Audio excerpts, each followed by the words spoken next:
This video explains how you can create a new preset which you can reuse in your projects, or you can also share that particular preset with other people and then they can start reusing that. So to create the preset, what you have to do is that you have to open the effect controls panel, and over there you can create the preset out of these properties or the effects. So for example, here I have got this opacity and I'm gonna change the opacity like this, and I'm also gonna change the blend mode to darken.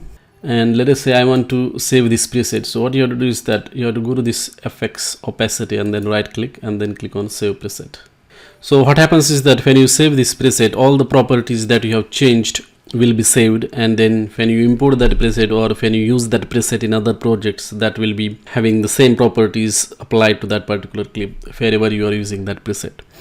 So it is very simple, just right click and then save preset. So it can be any effect. So I have just explained here opacity, but you can do the same thing with motion as well as any other effect basically. So just right click and then click on save preset. So main advantage of saving the preset is that you don't have to configure the properties every damn time.